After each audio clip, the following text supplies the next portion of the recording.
Welcome. I'm Sebastian Mahfood, and you're listening to WCAT Radio, the on-air wing of En Route Books and Media, bringing you the dulcet sounds of Catholic wisdom.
Hello everyone, good morning. Welcome to our Sunday show. This is WCT Radio and I am Kahama, I'm Peter. Welcome, and today we have friends, we have visitors in our show whom they're going to introduce themselves. They will tell us who are they by their names, what are they doing, where are they coming from, and maybe a bit of what interest do they have during their free times and all that. I think it's not also bad. They may tell us something about their marital status if they wish. It's okay, they may tell us.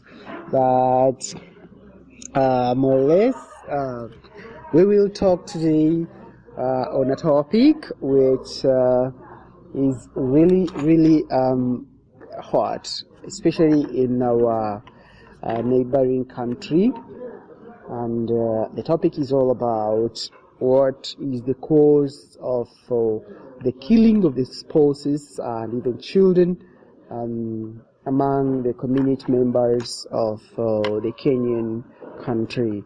It's not only in Kenya, it's in many countries, and it has not just started just today or something.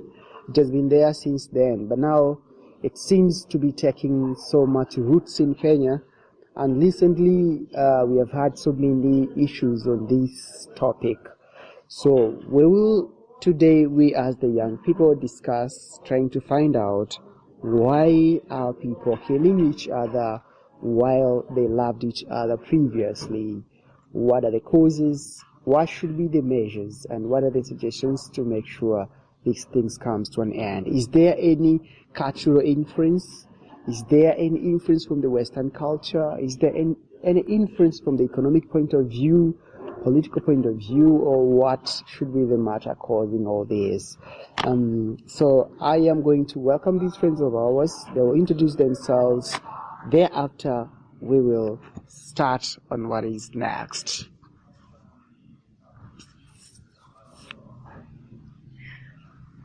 Wow.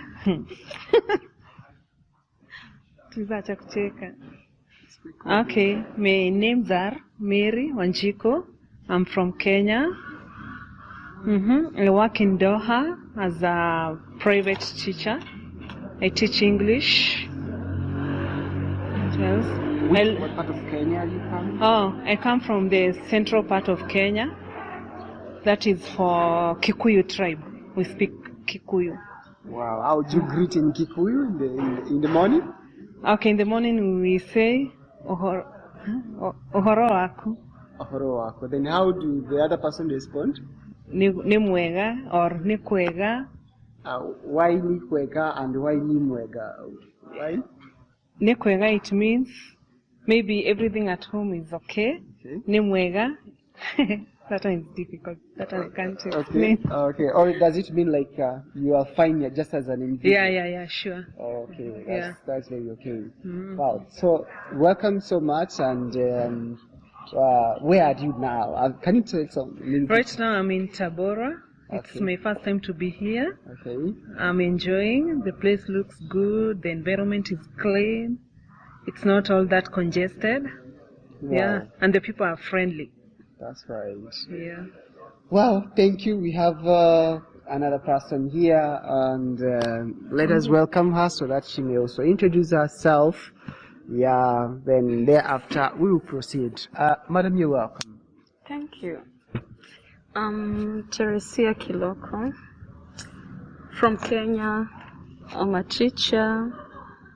I come from the eastern part of Kenya, and as per now, I'm in Tabora, in Tanzania. Wow, you're welcome. Thank you. What you have said, the eastern part of Kenya, which county specifically, or which tribe specifically? Or Yeah, eastern part of Kenya, I'm a Kamba. Oh, you're a Kamba. Yeah. And how do you greet each other during the morning? Wa Mukata. Nesa. Yes, And I how see. do you greet the person in the afternoon? Or it's just the same? Yeah, it's like what in that umeshindaje kwa Kiswahili. Yeah. Okay. And let's say if it's maybe according to your traditions or culture, how do you go about if someone wants to marry in your family? Let's say I want to come to your family and propose that I want to marry someone in your family. In your culture, how does that go about? Just shortly, where do you start? Do I come myself, or it's my family to come, or who does that? Okay, when you want to marry from our Kamba community, first of all, you won't come. You will send an elder to come and talk to the parents, informing them that you have seen something good in that family. Then from there, the elder you have sent will be given the reply, which will come back to you, and then you will go for introduction. And then after introduction, the other things will follow. Okay. Yeah. That is very good. So I am very happy having you here in Tabora, Tanzania, in the eastern part of the African continent. So today, as I introduced the topic that we are going to discuss and share about, why are they massive, and we can say, okay, we can call it massive or whatever, but there's a lot of killing of spouses. They kill each other so much in the recent days in Kenya. And what do you think? Is this situation has just started today, or it has been there in the country? And if not, what is that making it growing today? Maybe Mary, you can start telling us something, then we go back to Teresa.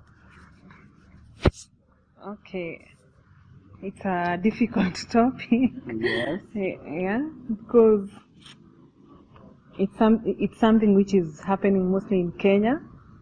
The other countries like Tanzania, Uganda, we have not had such cases like Kenya.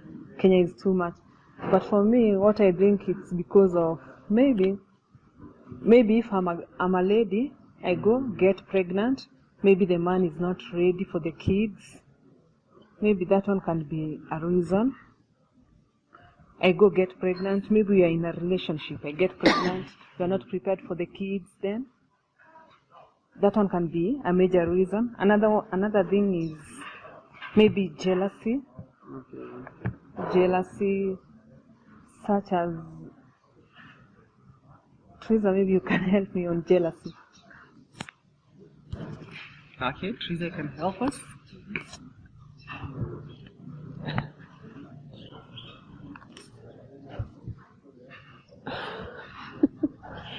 Okay, to talk about jealousy. In real sense, men are jealous. So what I can talk about jealousy and the killings which are happening is because you find a man. This one can't go. Postcode. Okay, about jealousy, I guess like there was a killing which happened recently. So in Kenya, the man killed his I don't know if his ex-wife or girlfriend and 2 kids. And before that, he had asked for DNA tests to prove if the kids were his. So I guess maybe the man was jealous. Maybe he thought his wife was seeing someone else. So that was the reason he demanded for DNA to prove if the kids are his. Wow, so it's kind of mistrust. Yeah, mistrust, There's not trust among the partners and all that. Yeah, sure. Okay. Now, I'm trying to get it from that point of view of mistrust. Does it mean the mistrust is so much growing, or it's that fast growing in Kenya to the extent it might be one of the major causes of all this killing and slaughtering of the people in relationships in Kenya? What are your thoughts? Is it growing very fast, and why do you think so? Maybe on my side, I feel like it's growing very fast because in Kenya. In Kenya, we have this idea of sponsors, which is something which is everywhere. Even the kids know about sponsors. Sponsors are... Huh? Yeah, now they're telling us sponsors. What do you mean by that? Do you want to go to school? Do you want to get PhD or what? In sponsors? No. Yes. On the sponsor part, yes. This is someone who caters for, maybe you have a man who is older than you. He provides for you everything you want. If you want money, he'll give you money, buy you a car, buy you a house. So that thing is there in Kenya. Sponsors. Oh, so you mean this person is not marrying you? Yeah. So he's just providing you things and it's you benefit. Yeah, it's like you give me, I give you. Wow. So maybe I satisfy him sexually. Yes. He satisfies me materially. Yeah. Wow. That is what is happening. Okay. And it is a threat to many marriages in Kenya. So then that means the next thing, how does it bring us to the issues of killing every now and then? So like the man, if he had asked for DNA, maybe the lady had a sponsor. Maybe the man was not providing well. Okay. And maybe the man suspected she was seeing someone else. Okay. Yeah. Yeah, but the tricky part of it was the man killed even the daughter and the son, of which, like, why were they also seeing someone else? You see now where the confusion comes in. Why we kill innocent people?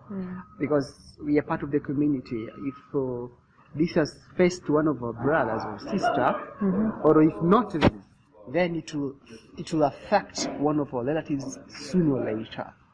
So what is that in the culture now? But I guess from the beginning, maybe the lady could have suspected there was something wrong when the man asked for DNA. So it's like the lady was still pushing.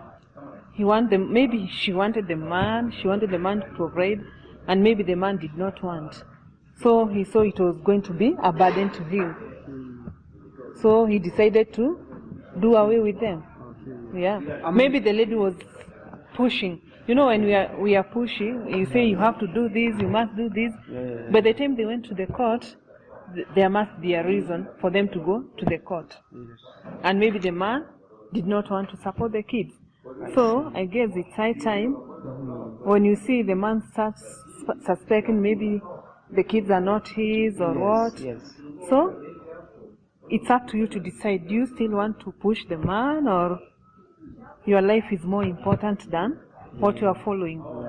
Now what I see again is a challenge on the matter of we are looking at the point of whether the woman was cheating or whether the woman was pushing the man to support the children. Hence, the man thought like it's better get off everything. Right. But then, from the perspectives of the law in Kenya, does it favor so much women than men when it comes to the issues on the court? Maybe in terms of if a woman goes to the court and say, I have a man and he's not providing for me and all that, are they treated as special, and most of them they win the case? That's why men have turned to be so arrogant, though there are cases also women kill men. What is your view? Does the law favor so much women in Kenya? No, I don't think the law favors so much women, because when you go to the court, they will ask, is the woman working? Is the man working? If you are both working, you'll share the cost. If maybe the woman is not working, then the man will have to take the responsibility, according to me. And maybe the working, you mean it should be an official work employed in the government, or it has to be any work? And what reasonable work is being said? I mean, should you be earning thoroughly every month, or if you have a wage, is that okay? Okay, Teresa, you can help. Maybe Teresa can help us on that. Yes. Okay, I'd love to say, when it comes to a matter of taking care of the children, if both the spouses are earning, the responsibility will be among them too. But if their wife is not earning, the husband will have to take care of the children. If the husband is not earning, the wife will take care of the children. It is a 50-50 responsibility when it comes to children. Oh yeah. So that is very practical. I think it is the same provisions applies here in Tanzania, that we see who has a little bit good life than the other one. So it's where now things are shared. So what do you think now when it comes to the question of killing each other, the question of young men and women looking for wealth, being rich and having possessions at a very young age? What do you think should this be one of the causes? Okay, for me, what I can't say having wealth at a younger age is the cause of killings. I mean, the desire to have, it might be a factor to be considered. The desire to have more. And for me, when it comes to marriages killing, first thing I think communication is the key to all these things. Because you see, when you are in a Yes. You see, when you are in a toxic relationship, and yet you don't open out. Every time you are enclosed to your house with your problem, your husband comes home, beats you up, you don't talk to anybody. You know, that thing will just grow. You'll be psychologically depressed, you'll have stress, and then at the end of the day, this thing will grow. And what will it end up to? The man will end up killing the wife, or the wife will end up killing the man. Because these people didn't take time to share what they are going through. There are centers where people can go for counseling, at least to know what to do. Because for me, I think if a marriage doesn't work, there are laws which governs their separation, their divorces. You can't force yourself to be in a relationship which it's not working. And that's, for me, that's what I think it has led to these killings in our country. Because you find when you come to get the base of the story, you'll find it is something which has grown over years in that relationship. It is a relationship which has never been smooth. So it ends up, everybody is at its core, so it ends up with killings. I see. So you have mentioned something which is very, very nice, that these things might be caused because of lack of communication. People are stressed, people are having issues, but they do not share these things out.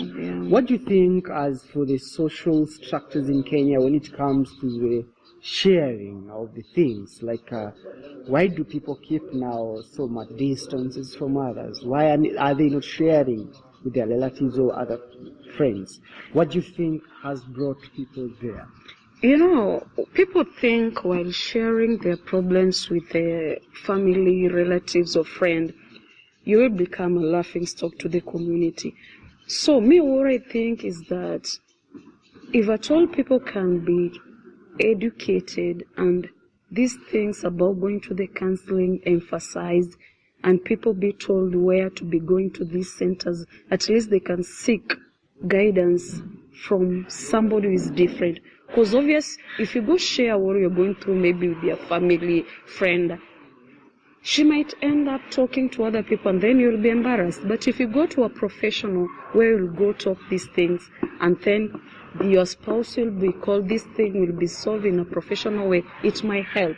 Because people keep these things in them because they fear being laughingstock to the community. Yeah, that's very true. But now what becomes very tough on my side is it reaches moment and we cannot even share these things probably even to our parents because we fear, or maybe sometimes that people, they think I'll be overburdening them. True. They already sees me as an adult, going back again saying my husband is this way, whatever. But again, maybe also it has not been so much in Kenya for people to sit at the table and sharing things, especially if it's not important to the other person. Is it like maybe people have to meet at the table where there is a mutual benefit? Or what do you think as the social context? Yeah. Maybe Mary, you can share something with that. Then you can tell us something about it, Mary. Yeah, what I thought. Okay, I guess when you say we have a common table, we share, sometimes it's challenging because when you sit down, you share your problem, then everybody in the village will know about your life. You know that is another problem. Now you are creating another problem for yourself. So that's why so many people opt to maybe to keep it to themselves. Because the moment I go tell my friends, then my friends go tell someone else, Yeah. Then it becomes a merry-go-round. Yeah, a merry-go-round. It's like a community thing. Everybody knows, even when you pass. Did you hear that? Yeah, did you hear? She was saying her husband is beating her, doing that. So, it's maybe what Teresa said about counseling will be the best. Because when you go for counseling, what you share with your counselor, it's like you go for confession. The priest will not share it out. Same way when you go to counseling. It's between you and your counselor.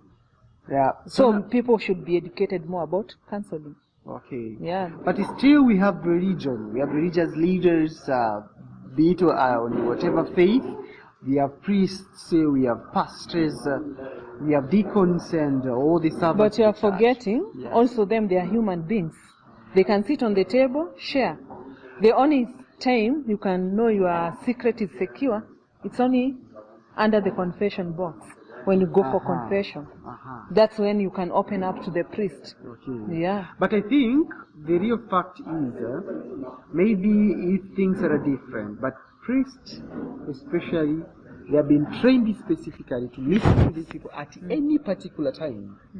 Whenever this person is coming with any problem, so they have to be listened, and whatever is said there has to remain, in fact, the secret between these two people. But probably people that have suffered that they go to priest, they talk with them, and tomorrow they hear the story somewhere else.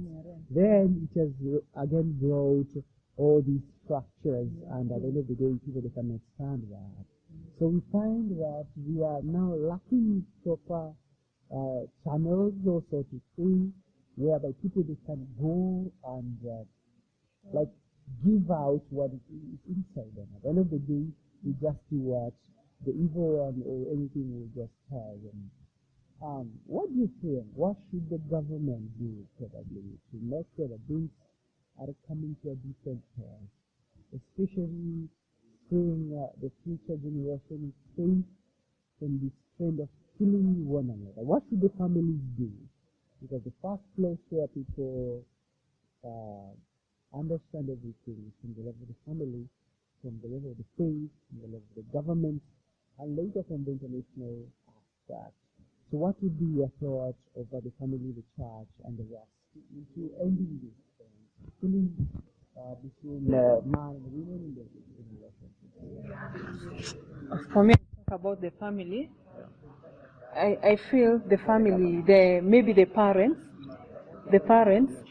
they should be open with their kids. They should be free with their kids. They can talk about anything. Like for me, if I have a problem, I can go to my mom, share with her anything, and she'll be able to advise me. But sometimes you find in the family, you are not free with your kids. You are scared even to go to ask your mom about something which is, like traditionally, the children were taught about a lot by their grandmothers, like about sex, how do you do, what do you do when you're married. You see, there used to be those lessons, but now it's not there. The parents have left it to the teachers. It's the work of the teachers to educate maybe their girls, their boys, you see. Yeah, So yeah. I guess it should start with our parents. Okay. Yeah.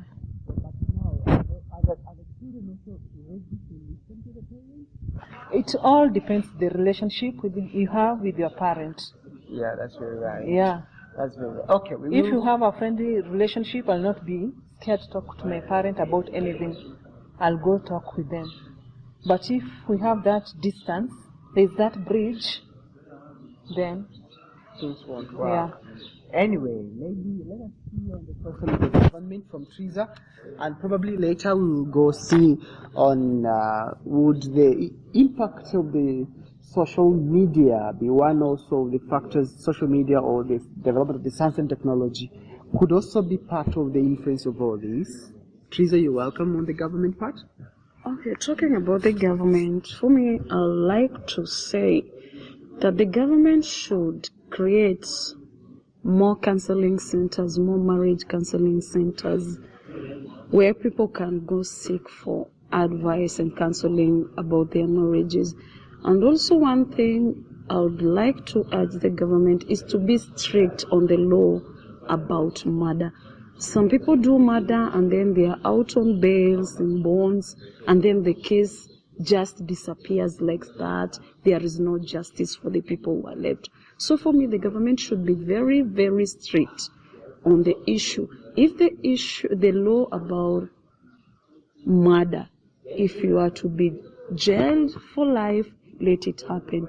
With that, people will see the seriousness of the matter, and I think the killings will stop. Yeah. We have one thing. You have said something which is very important, having those centers. It's one of the best things. We can have them maybe in the hospitals, and we don't need to build new structures or whatever, but you can have at least one of the chambers in the hospitals, or even in every government department. Let's say maybe this is the government of, let's say the Ministry of Laws, the Constitution, you can have someone there. You can have maybe ministers. In every ministry, we should have people from the top level downward, from the district level upward. We should have maybe councillors in all these places, so that if you have something, you can still see someone here, but then you can also be allowed to go even to other departments. You might feel like this person knows me much, so let me go to the other side. And also, to add on that, counseling has become a problem because it is expensive to go for counseling, because they are charging a lot of money per session. For me, if these things can be just done for free, the government to employ counselors, and then they are done for free, at least people could access them, even the churches. Because you see, when you need to start a session for counseling, it's very expensive. And you find some people, they would love to go to these places, but they can't afford. That's true. But you see, like you've mentioned the church, which is very, very good. The church must really have this. And with the church, I think it's even more possible because more priests have studied a lot of philosophy, psychology, and exactly. We have so many nuns who have also done the same. Like that really makes sense, because if the community is not going to wake up and try to do something different, that means we are going to really, really end the life of the people without any just cause. Maybe if we can add again on the question of, as we said first, on the issues of the development of the science and technology. Does it bring people to be like maybe suspecting each other? Let's say I have my mobile phone here, then I have my girlfriend, and my girlfriend comes to me like, hey, can I see some photos in your phone? And I'll be like, no. This one, you just switch on your data and I'll send you the pictures via what's up? So, or like, no, you want the pictures? Okay, switch on your Bluetooth, and I'll send you the pictures via Bluetooth. So, it becomes like, what is this person hiding? Is there anything wrong or what? So you find like, maybe there are a lot of notions, questions mark, as if why this person is stopping me from accessing his gadget. Do you think the science and the technology should have influenced these things? Maybe they also see someone killed the husband on the other side, someone has killed the wife on the other side, have killed the children. Those things. What are your perspectives on the matter? Technology, I can say it is a major factor concerning to this. Because, as you have said very well, when you ask for somebody's phone to check something, nowadays phones are not shared. It is mine. If you need something, ask me what you need, I give it to you. So with that one has brought a big level of cheating among the married couples, or even those who are in relationship. Cheating with technology has become a big, big factor. And out of that, mistrust comes, and then somebody's cheating comes in, and then you find yourself. You need to be yourself. You need to be yourself with the phone. This is yours. I can't use your phone, you can't use mine. Yeah, so technology has played a big, big role on this, because you don't trust the other person with his phone. You don't know what is in there. So you end up suspecting, and maybe there is nothing wrong happening with the phone. You end up building up, the anger in you builds, and then at the end of the day, you explode. When you explode, that is the end of the story. Mary, what would be your thought about this? What would be your thought about this? Okay, on the side of technology, I can also say, the groups we join. The groups we join, maybe in Facebook, Twitter. Like in Kenya, we have Kilimani Month, and from there, maybe Kilimani Month. Yeah, just share. Yeah, from there maybe you get so many advices. Some will build you, some will destroy your marriages. You see. Okay. So many women, they rely on those advices they get on Facebook. So these are some of the things which are causing some. Okay. Yeah. So you see now it happens that we have you seek healing from a wounded person. Yeah. You realize that this person will try to transfer all the anger, the pain, and whatever in your life, and instead of you being healed, now it even causes you more injuries and more sufferings, which is very serious. Yeah, because they'll give you bad advice. Right. Yeah. So if you have a bad teacher, trust me, you will also have a very bad result. Yeah. Now, maybe what are your personal experiences and thoughts about the situation? What do you think should now be done, especially on the part of the technology, so that you may have a safe future generation with technology? What do you think should be done, at least to see technology, instead of causing killings, technology brings now people into life? What are your thoughts? Okay, that one, it will be very difficult, because now technology is advancing. Every day it's advancing. It's not like before. Before, the only thing we use our mobiles for is like for calling, receiving messages. But now, so many things we do with our mobile phones. And we cannot say we'll go back to that. We maintain the technology, but how should the technology be safe for us? Or how should it remain safe with the technology? We need it, in fact. But then, why is it calling killing? Why is it causing the killing instead of it bringing life? What should we do, at least for it to bring life instead of killing? Okay, to add on what Mary has just said, how technology should be safe to the community, it's for the parents to start educating their children on the positive and negative sides of the technology. Because you can use technology to do more good things, but if you want to get spoiled, also the technology can spoil you by doing things which are not supposed to be done. So for me, it's for the parents to educate the growing children on the use of technology, and also for the government to minimize some of these sites on internet. That's what I can say. And also, to be on a safer side, if you see something is not getting good with you, it's not going well with you in the internet, just get out of that site. It's not a must to be there. A personal conviction. Yeah, I think that's very right.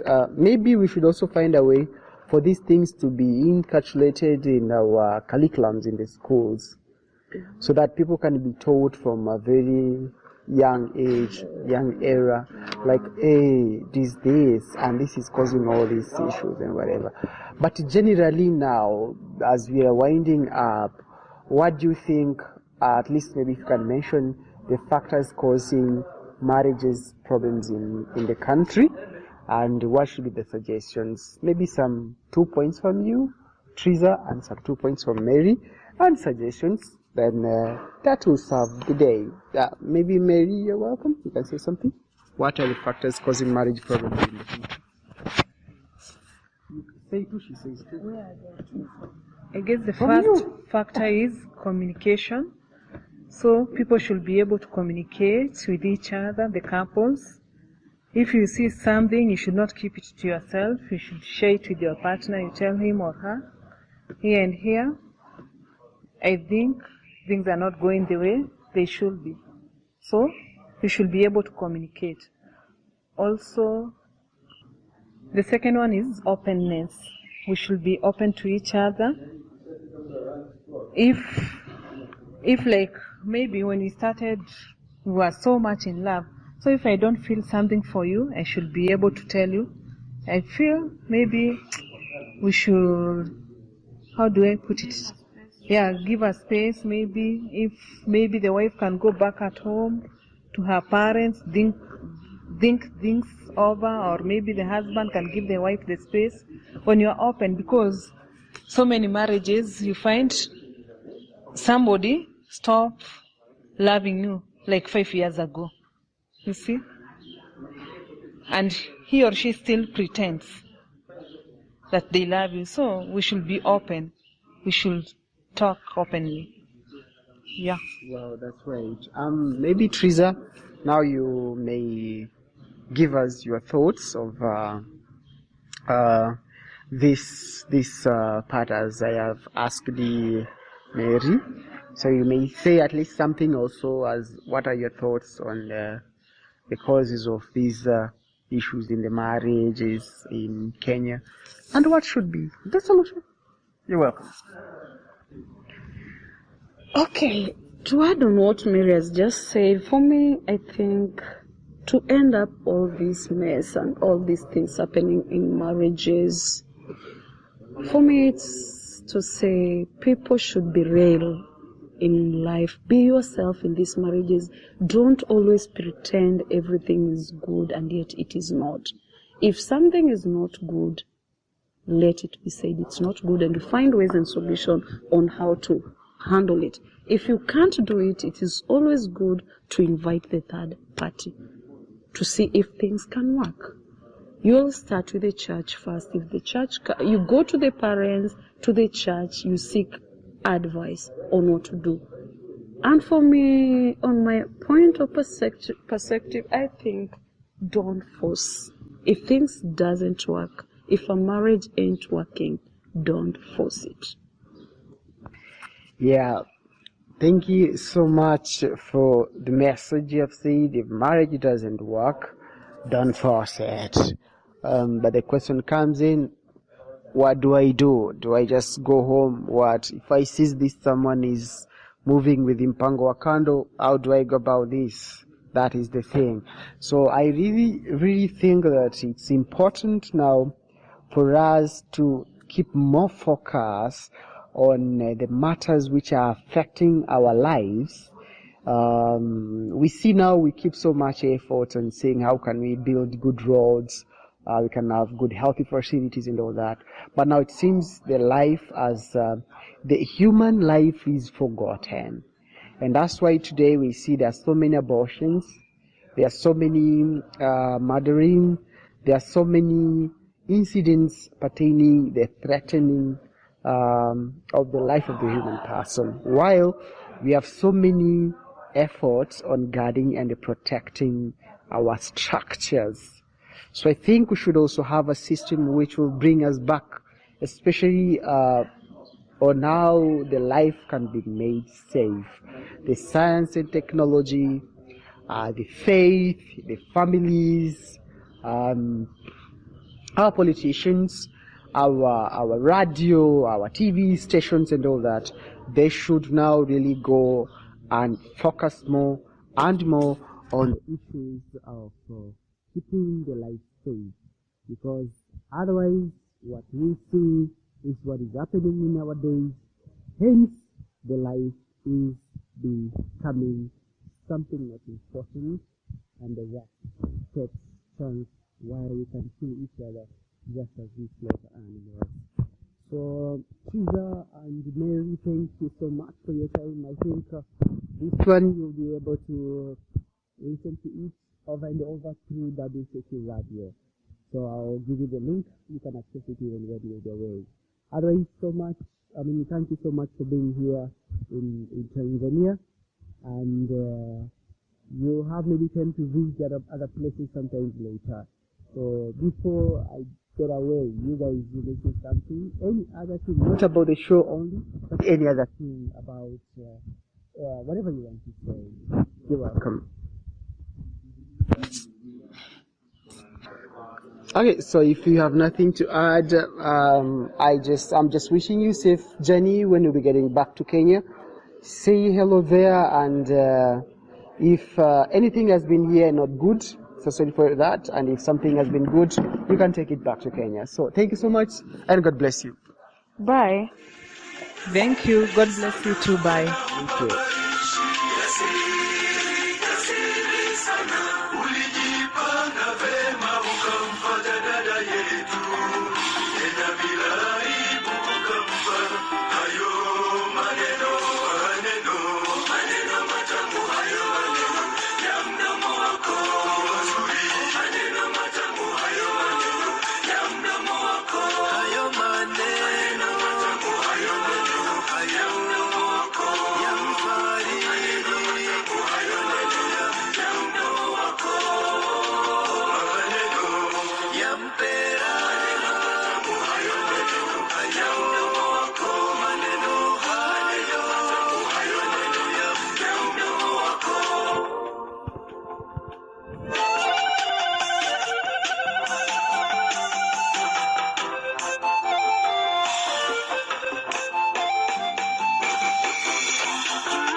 Hello, God's beloved. I'm Annabelle Mosley, author, professor of theology, and host of Then Sings My Soul and Destination Sainthood on WCAT Radio. I invite you to listen in and find inspiration along this sacred journey we're traveling together to make our lives a masterpiece and, with God's grace, become saints. Join me, Annabelle Mosley, for Then Sings My Soul and Destination Sainthood on WCAT Radio. God bless you. Remember, you're never alone. God is always with you.